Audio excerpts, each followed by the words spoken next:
कर्पूरगौरं करुणावतारं संसारसारं भुजगेन्द्रहारं सदा वसन्तं हृदयारविन्दे भवे भवानी सहित नमामि.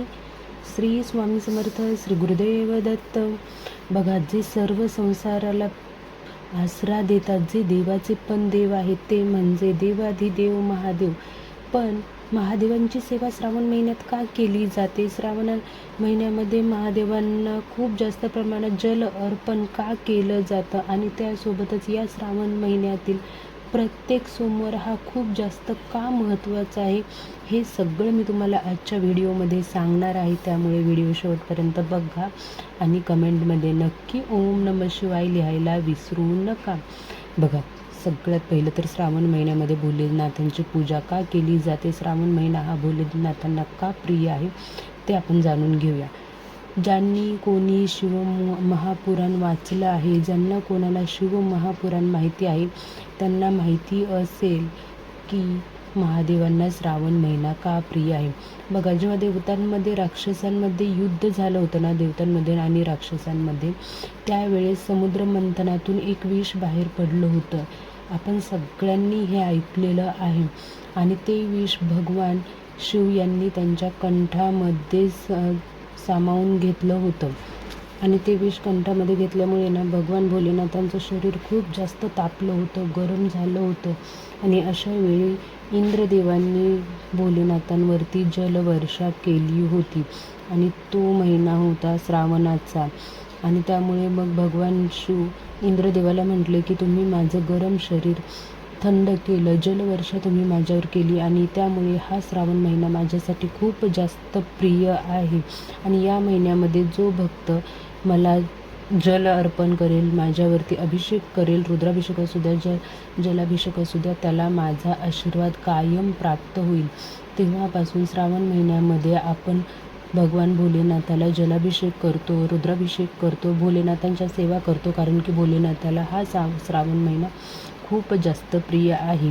आणि त्यातली त्यात हा 2026 श्रावण महिना तर आपल्याला डब्बल फळ देऊन जाणार आहे. कारण की प्रत्येक सोमवारी अजून एक विशेष तिथी आलेली आहे, विशेष दिवस आलेला आहे.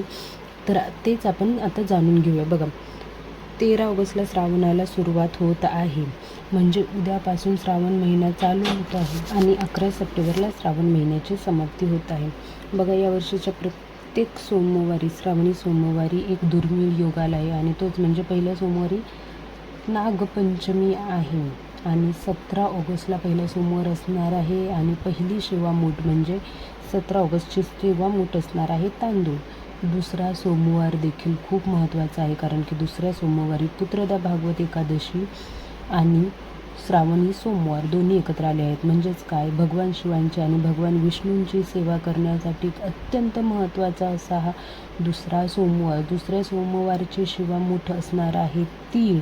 त्यानंतर नारळी पौर्णिमा आलेली आहे 27 ऑगस्टला. 28 ऑगस्टला रक्षाबंधन आहे. आणि 31 ऑगस्ट म्हणजे तिसरा श्रावणी सोमवार. आणि तिसऱ्या श्रावणी सोमवारी आलेली आहे संकष्ट चतुर्थी. आणि शिवामूठ असणार आहे मूग.